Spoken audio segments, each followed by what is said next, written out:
I'm Dr. Robin Ross at the Global Retina Institute, and we're in the Red Rover Eye Simulation Center, and we're here with Dr. Rebecca Claire Lusobya from Uganda.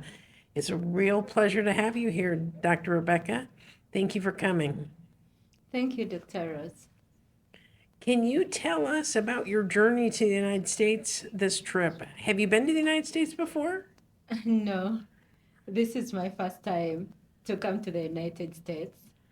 Uh, where can I start from? It started from Uganda, and I was sponsored by APOS and One Focus to come to be able to attend the APOS conference and have a week at the Moran with pediatric ophthalmologists discussing different cases.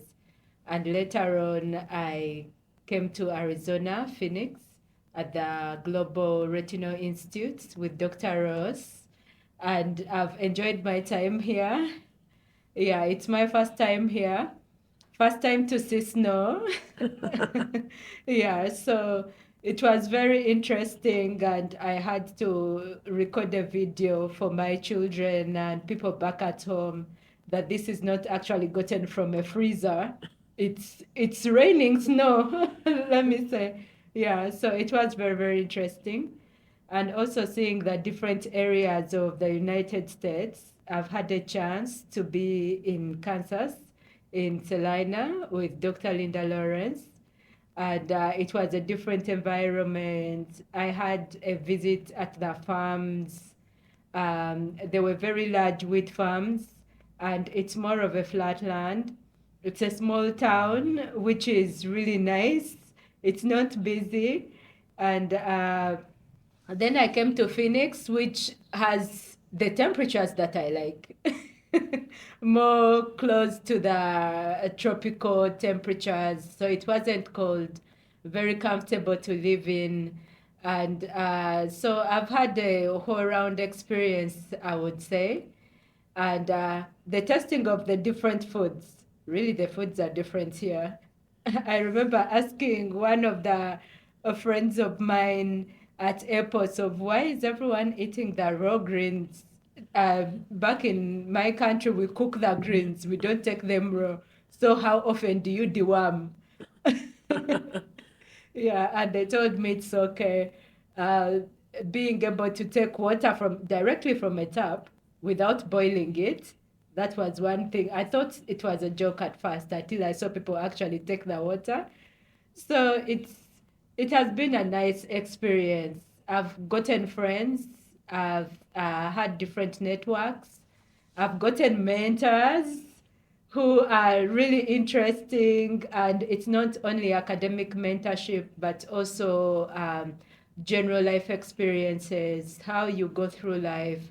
They are really wise, and I'm grateful for this. Yeah.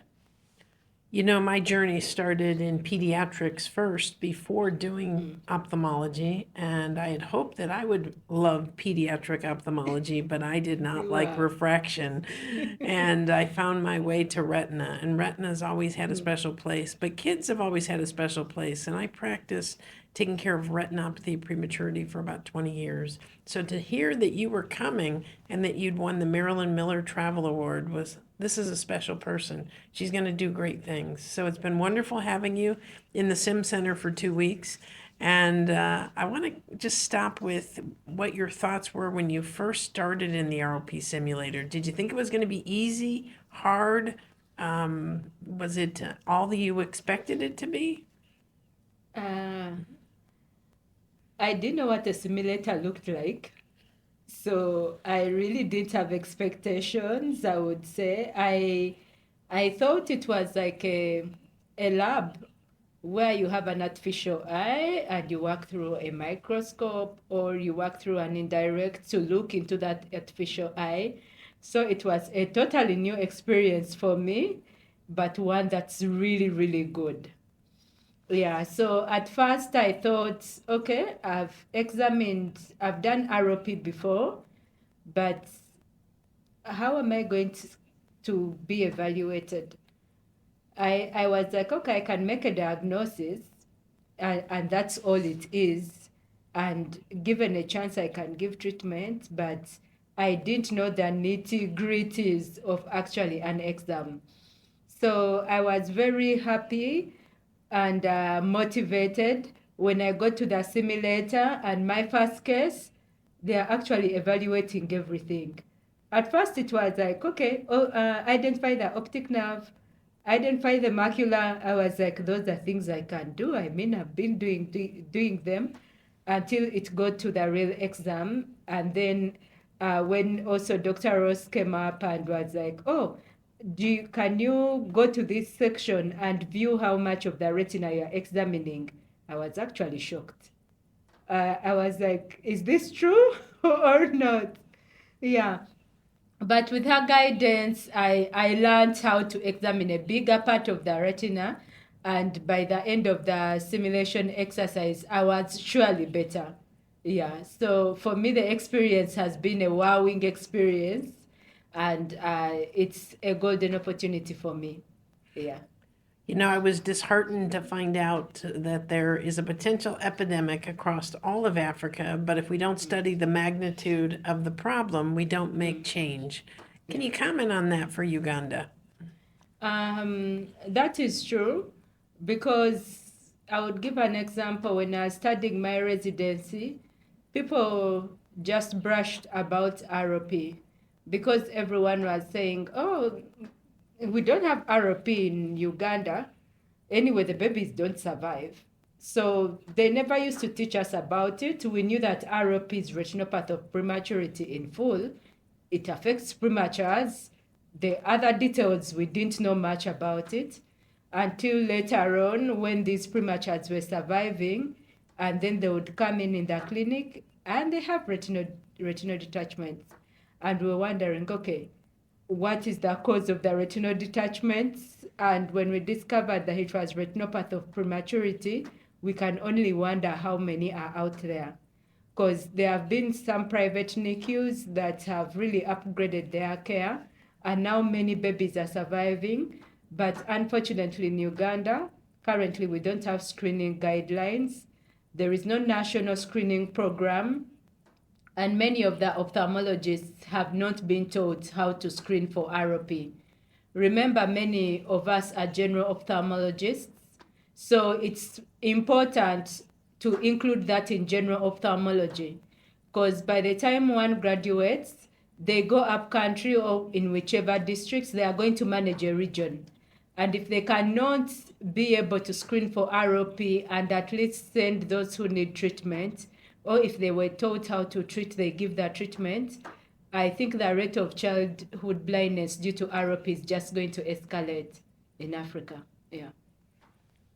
Well, thank you for that. You've taught me a lot because we were thinking about screening and starting a screening program, which you're going to embark on returning to Uganda. But screening, if you see stage 3 plus, how are you going to treat it? If I see stage 3 plus, it depends on the location of the stage 3. Because if it's in zone 1, definitely I have to treat that baby.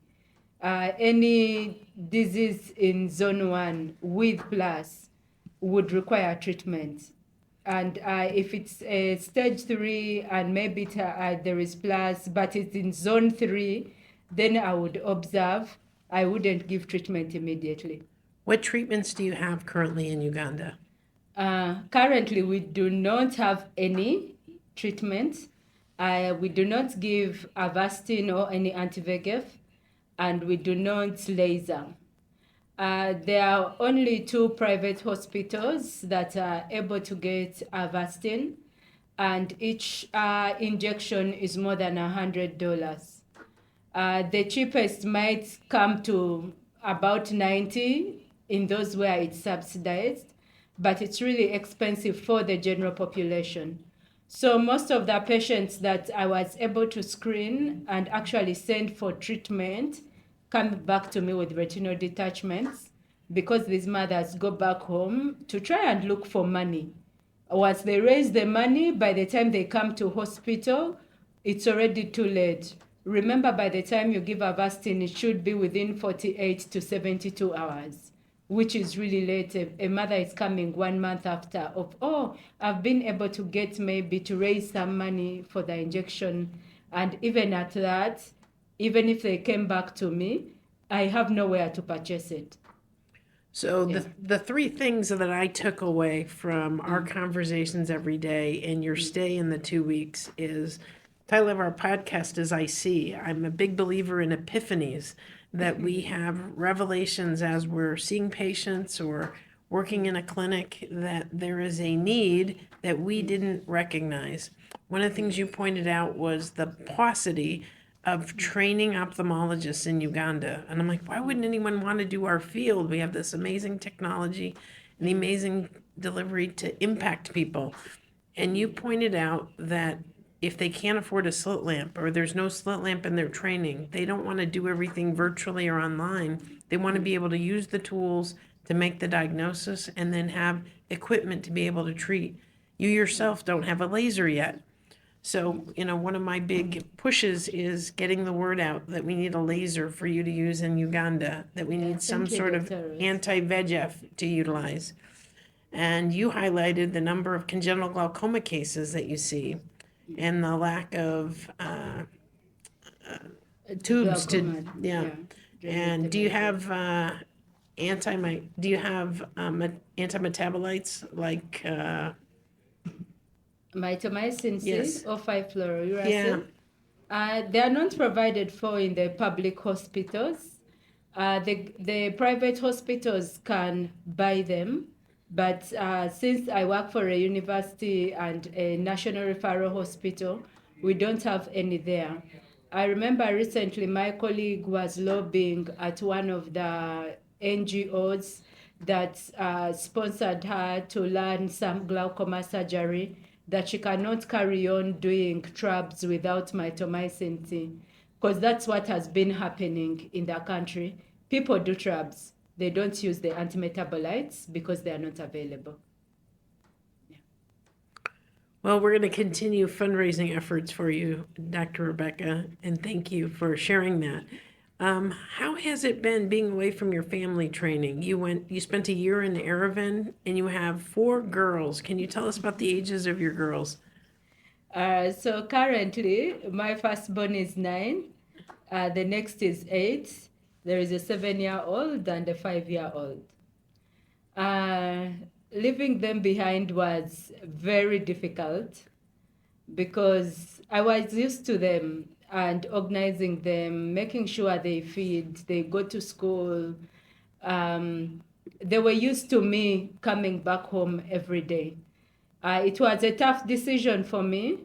I remember one of my mentors trying to prepare me mind-wise of, you are going to leave your family behind. Try to talk to them early enough so that they know.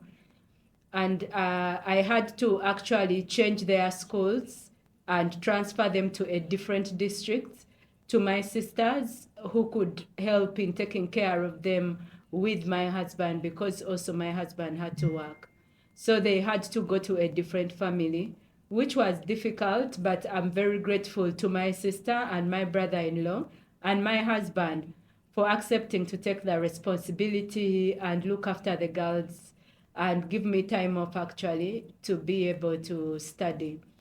So one of the things that really, at first when I spent a year in India, I thought it wouldn't affect my family much. I would come back and just fit in right or start where I stopped, but it wasn't like that. I came back from India changed. In India, the work hours were different. I was used to more getting my joy more from seeing patients and working. And here I come back home with all these things in my mind, and I wanted to change so much of what is in my department, teach as much as I can. And one of my daughters actually told me, you came back different. You no longer play with us, because many times we would go out and play ball. Like I would exercise with them every day. And now I never had time for that. And I never noticed that, That is one thing that I've cut out. I've come back different, more oriented towards work. It was hard actually to fit in. My last born, I remember my sister telling me that she waited at the gate of the house every day because I told her that I'm going to take a long time, but I'll be back. So for her, she could not comprehend what a year was. So she would be like, mommy told me she's going to take a long time. It has come to the end of that day. She's going to come back home to pick me until she gave up. And by the time I went back home, she had actually moved on, which was very hurting to me as a mother because she didn't need you anymore. She grew up fast. She grew up. Yeah, so, and she has grown up with cousins and my sister, and she was more comfortable with them. So I had to do a lot of work to actually get used to them and them getting used to me and coming back home and trying to fit in. Also, my parents are over 80 years. They were used to me taking care of them and seeing them every now and then. I wouldn't spend 2 days without going to see them. And I remember that every Thursday I used to go with my mom to the farm, and it was mother-daughter talk, and it was not like that anymore because I came really focused to try and change things. I'd lived a different life. So it was difficult on them, but they accepted it, and we worked towards building a new relationship or enjoying the new normal and trying to survive through it. So studying away from home is not easy. And when you come back, when you're studying, you might not realize the impact it has on your family and people around you. I remember I still went back home. The people where you used to shop from, your friends have moved on. The people who used to refer to you patients had moved on. The different private practices that I would go and cover a few hours to make ends meet had moved on, gotten new people to cover them, and you are left hanging. You cannot just go back to your life as it was. You have to try and fit in. Yeah. Well, I admire all of the efforts you've made to better yourself, to gain knowledge. You know, we like to say knowledge is power. So I hope you'll continue your educational journey. I give great thanks to Dr. Dan Elter and the team at Focus One in Chicago. Their nonprofit has been affiliated with Marilyn Miller, and you won the Marilyn Miller Travel Award. So Yeah. that's really incredible. Can you tell us a little bit about your talk at the American Academy of Pediatric Ophthalmology and Strabismus? So at the airports, I mainly talked about my experience as a pediatric ophthalmologist in Uganda, how I ended up in pediatric ophthalmology, my story to ophthalmology of a child who had a retinoblastoma, but I didn't know, and I lost the child, and I had to. It haunted me to actually look for the answers, and that's how I ended up in ophthalmology. So I also talked about my training, that there were no fellowships in my country, and I had to wait because I graduated in 2018, but I actually got a scholarship in 2023. So I had to wait all those years and trying to look for funding. So I'm really grateful to Light for the World that took me up and accepted to actually sponsor me and make all these sacrifices for me to get this experience. And I also talked about my homecoming because in Aravind, I did so much, was exposed to so many treatments, advanced care, all the equipment were available. You could treat cerebral visual impairment, amblyopia with dioptic therapy. The research writing was great. So you had everything you needed. And when the patient would come in, it was a one-stop center. The patient had to see the pediatric ophthalmologist. If they needed a retinal specialist, they would get to see that person. If they needed a procedure, it would get done, and then they would go home back. So it was different when I came back home. I had to fit into my roles of a senior lecturer, because I came back and I was promoted to a senior lecturer and a pediatric ophthalmologist. So with those duties, I never thought that home would be so different from where I had studied from. I came back ready to work, and I find that I don't have equipment. I remember looking for prisms, and people are handing you a torch, and you're going to theater to do surgeries, cataract surgeries for children. The vitrectomy machine you have even never seen, you have never used it, it's breaking down, and you actually have to work on those children. The IOL powers, we did not have a biometry machine for children, or a portable one, or a portable keratometer for that matter, so that you can be able to calculate IOL power. And so whenever you are going to theater and you are telling people, oh, we need to do this for bigger kids, maybe let's try and do the keratometry and whatever. And then people would be like, you're asking so much. You are demanding so much. Are you going to work or not? Because you're asking them things that they have not been exposed to, and sometimes your demands are too high because they don't have those equipment. I remember in theater asking for a Rexis forceps, and they're like, no one here is asking for a Rexis forceps. Everyone has been doing cataracts using can opener. What is the issue? You were doing it before. So it was difficult for me to actually integrate what I had learned back at home, because the resources were not there, they were limited. And unfortunately, also, no one told me that in order to bring about quality improvement, you also have to assess what you have on ground, and you have to get the rest of the team on board, because you have been exposed to all these things, they have not. So you do not have a team to work with. I did not have theater assistants when I went back home. There were theater assistants in Aravin's. Like, you would find everything set up. You were supposed to do certain steps, and they do certain steps. These are people who are comprehensive nurses, and you have not trained them for that. They have not gotten the same exposure. So it was different to assist yourself, to do all these things by yourself. And I also realized that pediatric ophthalmology elsewhere is not the same as in my country. When I came back, people would send you any case.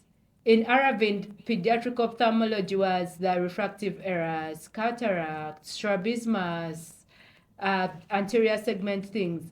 The congenital glaucomas were managed by glaucoma specialists. They were actually pediatric glaucoma specialists. Back at home, there was no glaucoma specialist in the clinic. And everyone would refer you the children of, oh, you are the doctor for the children's eyes. You will do the corneal repairs. You will do the perforated corneas. You have to work on ptosis. You have to do the congenital glaucomas. So you do everything. As long as it's a child, it is your field. So I realized that with training, I think if we are to train abroad, sometimes you have to factor in where the trainee is coming from and how best you can help them to fit back into their society. Because at the end of the day, you might find that they have to face more than what you actually expose them to. Yeah. Well, I've always been of the philosophy that you have to shoot for the stars, Yeah. but you have to address the easy things, the low-hanging fruit, the pair of glasses potentially. But you have to work toward having the best equipment you can achieve, or And you have to continue to work with colleagues who have a shared interest in helping advance pediatric eye care in Uganda. And I think you're making a lot of connections. Yeah. Maybe to add on to that, one of my seniors, when I went back, I remember her statement so well because it encouraged me. She told me, whether you have the equipment or not, you cannot fold your hands. See those children? If you do not have the glaucoma drainage devices, make a list of those children. In case anything falls through, you will be able to help them. You cannot say, I cannot work because I don't have this. You were trained, so you have to find a way of working around it, which at first was hard on me, but I realized and got her point. So thank you so much, Dr. Sally Grace, for this. Yeah. I think lists are a great idea. I have lists on our Zoom channel for different conditions, and if it gets FDA approval or if this comes about, let's do X. And I keep that list because breakthroughs happen all the time. People of philanthropic intent will come up to you and say, do you need X? Do you need Y? And that's your opportunity to say, I have a list of 15 patients who would benefit from glaucoma drainage devices. I have 100 patients. We could do a clinical trial in Uganda. So you need that list. I agree. Any other comments from having been in the simulation center? Do you think it would benefit any of your other colleagues?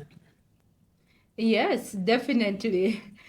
Most of them have heard about it because I've been making calls and describing this thing they have never seen. Yeah, and many of them are motivated to actually get a chance to come and practice. They were surprised that there was something like this, but I also think it's really, really a golden opportunity, and it also helps you to improve your skills. And also, as a lecturer, you know what to focus on because you know now that the different areas that are evaluated in your skills. You might not do it as well as a simulation center, but at least now you know better. So yes, I would love most of my colleagues, actually all of them, to have access to this. And I think it would also be very good for training for my residents. For example, the slit lamp simulator, I met Kalisa before and she was talking about it and I was like, wow, I wish all my first year residents could have this, than training them on like for the first time on a slit lamp and they don't even know what to look for. They don't know exactly what to mark and whether they are doing it right or not, whether they are angling the light rightly or not. The simulator really would sort that out because it would tell you that this you are doing it wrong, you are not doing retroillumination or something like that, which is really something good and very good for education purposes and for also improving one's skills. Well, when we set up the simulation center, it was really geared to partnership. So we partnered with Hogstrite and formerly VR Magic to make cases that were pertinent. We also partnered with patients who were very generous in helping set it up, and other businesses who saw the dream of improving needless blindness by training additional physicians. And we're very grateful for Focus One, who partnered with us to bring you here and help you get your visa. So it's really about teamwork, and teamwork hopefully will carry you through in what you're doing. And we look forward to having you back again as we advance simulation. Yeah, thank you so much, Dr. Ross. And I look forward for future collaborations. And thank you so much, One Focus, Dr. Dan Alters and Dr. Linda Lawrence for this opportunity. And I pray that it will be also extended to my colleagues who are ready actually to harvest and get the best out of it. Thank you. Thank you. I think we had